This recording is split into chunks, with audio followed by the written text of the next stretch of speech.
Hi everyone, Shane R. Monroe here. Today we're going to take a look at the GB Operator. This is a legal way to play your classic game cartridges for Game Boy, Game Boy Color, and of course, Game Boy Advance.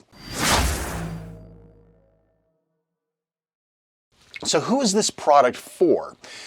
This product is for anybody who's looking to legally play these platform games, as well as being able to do some other interesting things like using rewritable flash cartridges to write games to a real flash cartridge, and also to do things like backup and restore save files from games like Pokemon that have built-in batteries that allow you to do so. So this device is for playing games, preserving games, and backing up your own saves, plus the ability to actually write your own Game Boy cartridges, all within this one interesting little device. So I'm going to go ahead, I've got the new Q here plugged in for my hub. As you can see, when I plug it in, I get a white light. This also works as a direct plug-in too, but I wanted to be able to have a mouse and keyboard and such available. All right, so let's see how this thing works, right? It's just telling you to stick a cartridge in. This seems easy enough. I've got all of my Game Boy, Game Boy Color, and Game Boy Advance games. Well, I don't have all of them. That'd be too much table space. Simply plug it in. It tells you it's an official cartridge. It's read-only. Let's just launch it and see what happens. That's it. Wow. Easy enough. Down below, we have some basic controls for pause, fast forward, volume control, a settings icon, which we can get back to later. Okay, and you can also restart and go full screen. Now we're in gaming mode here, so full screen works as is, and that's cool.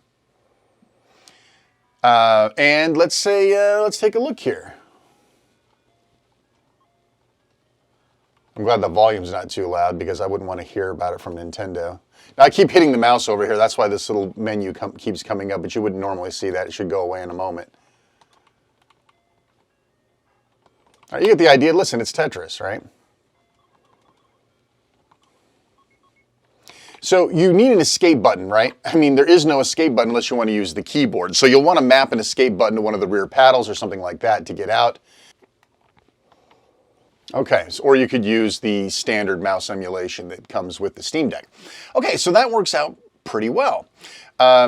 So let's move on to over here with data. And it says you can download the game.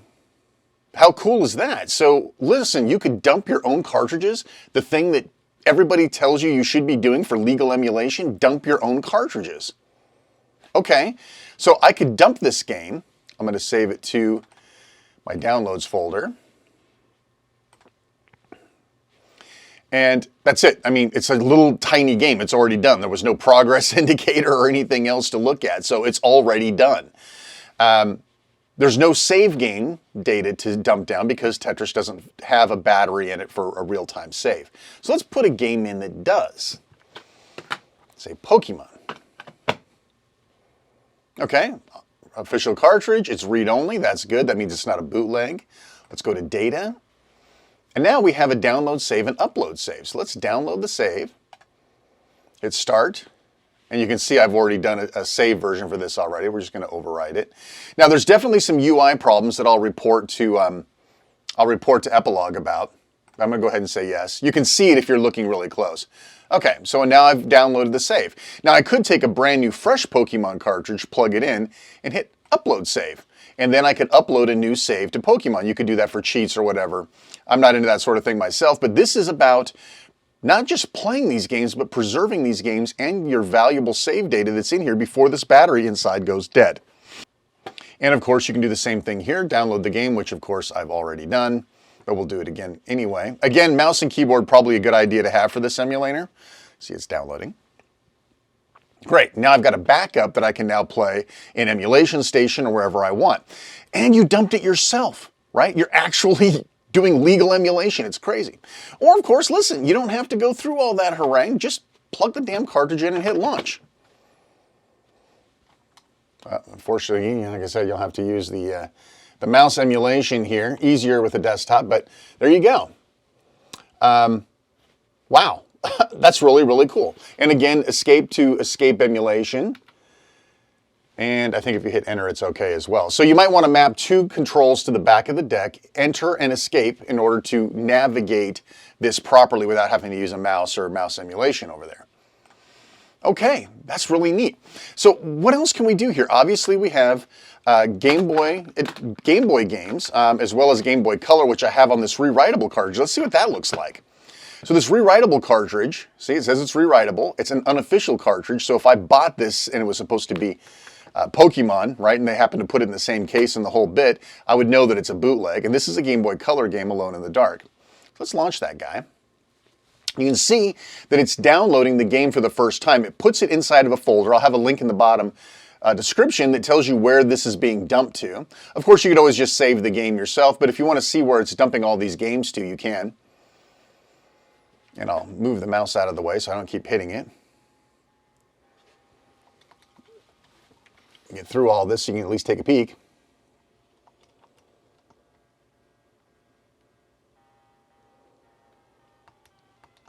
Pretty neat.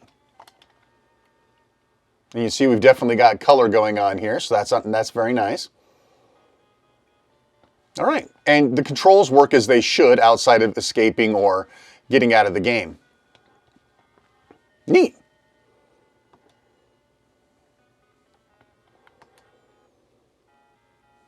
So there you go.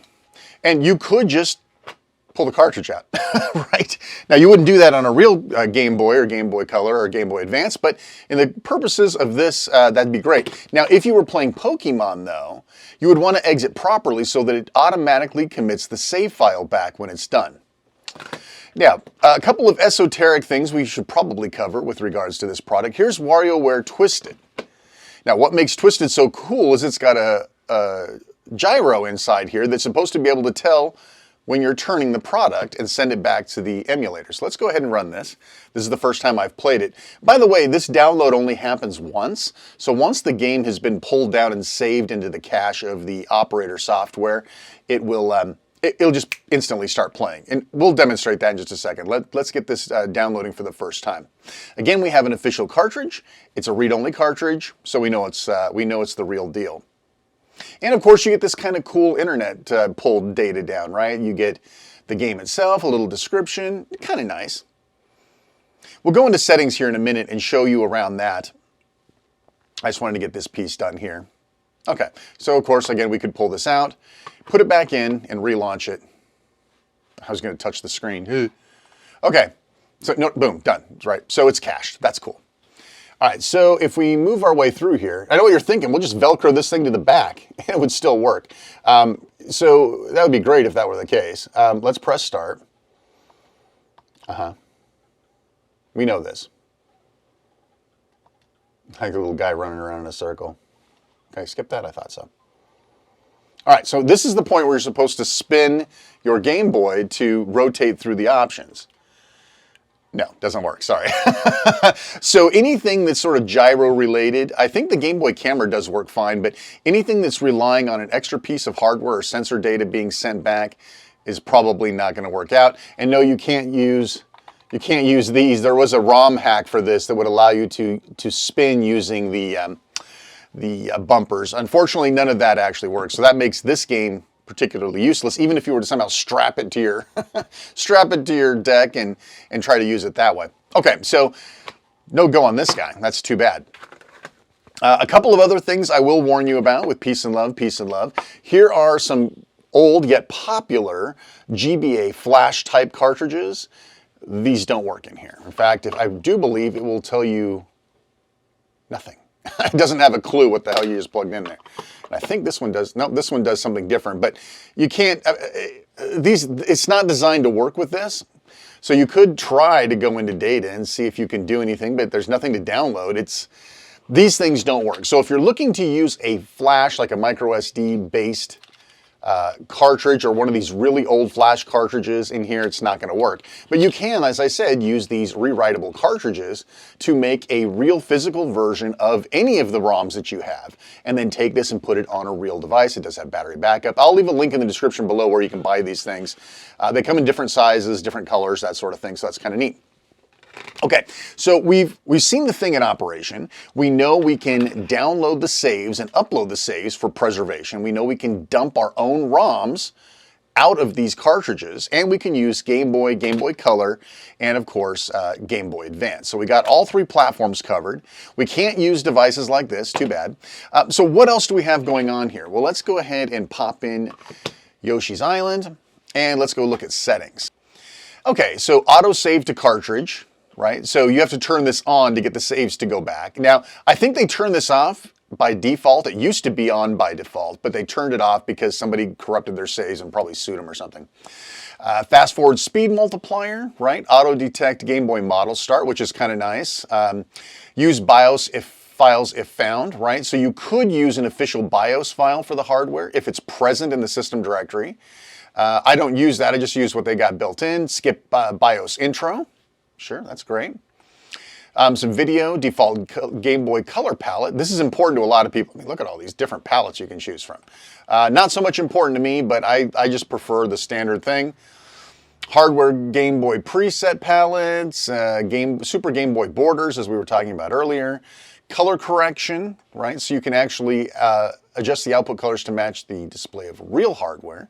All of these things I'm not going to go into. Interframe blending. These are all like emulator level functionalities, audio filters, gamepad rumble, solar sensor, right? So this is kind of cool. They actually do have, some of these games have little solar panels on there to tell whether it's night and day. Unfortunately, what they don't have in here is the gyro pickup for this. I imagine at some point it'll probably get put in here. Game Boy player rumble support, blah, blah, blah. Performance. These are frame skips and things like that. Probably won't have any problem with any of these. Device settings, right? So you can choose what this LED looks like, right? So you have a couple of different options there for people who like to control that sort of thing. Gamepad settings. So right now it says our input is the Steam Virtual Gamepad. If you're using some sort of external, you'll have to choose that probably. And you could rebind keys as well, which is pretty cool, right? So I can go in here and I can hit the buttons one at a time to reprogram what I'm looking for, right? So start, select, there you go. And we save. Perfect. What else we got in here?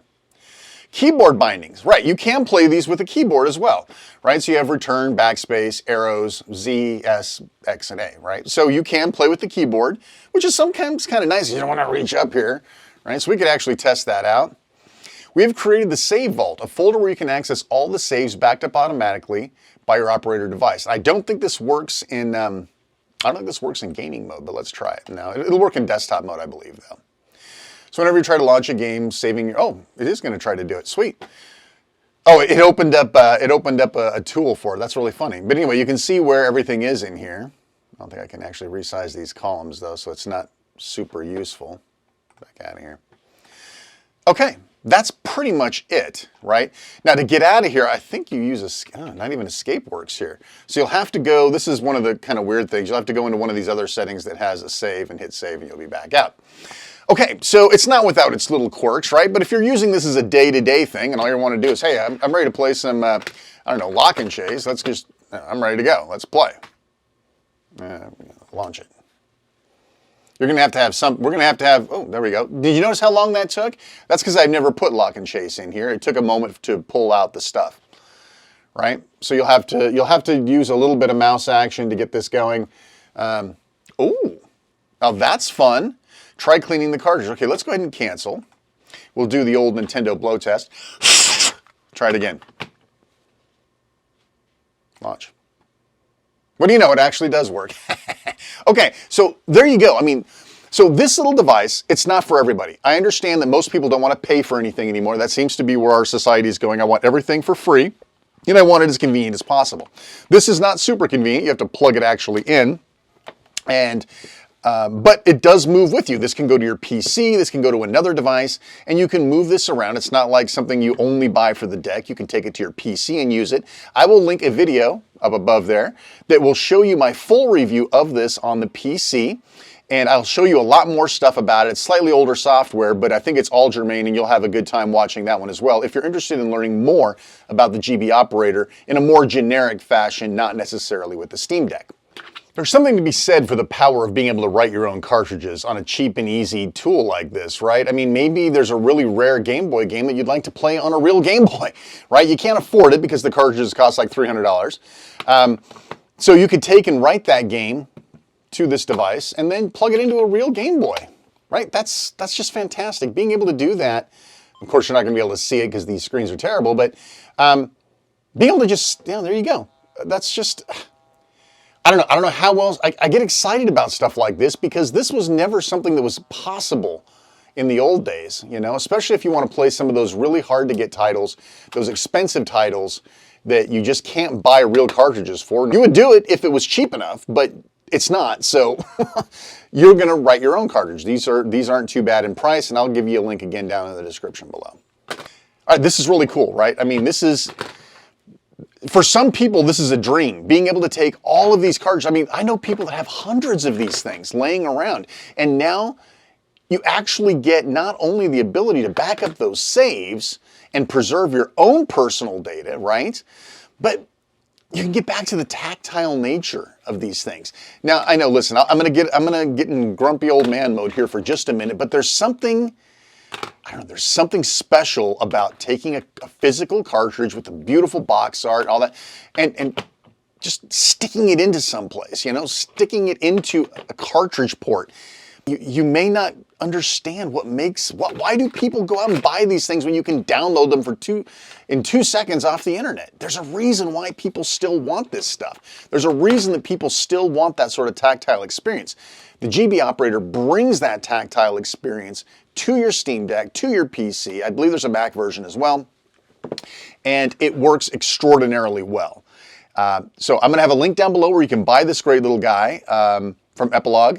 Great company. They were very helpful in answering my questions, and I mentioned I had some bug reports that I made to them. They're very, very attuned to their customer base. You don't get that all the time. So, all right, there you go. I mean, listen, there's 1,000,001 ways to use this thing. I've showed you a few of them. If you have any questions about this product or anything, I recommend watching the other video. Again, I'll put it up on the top up there, and check that out first. If you don't find the answers you're looking for, please leave a comment. Heck, if you don't have any questions, leave a comment anyway. Is this for you? Is this something that you would use? Maybe it's something that is not needed anymore because emulation has removed this sort of tactile feeling of being able to stick cartridges into something and getting that save and getting all that stuff down. So maybe it doesn't work out for you. Leave a comment. Do you have one of these? Do you love it? Do you hate it? I'm a big fan. I think this is a great piece of hardware. It complements the deck very well with a few UI problems. So there you go. Listen, thanks so much for watching. As always, like, subscribe, take care, and we'll see you in the next video. Thanks for watching.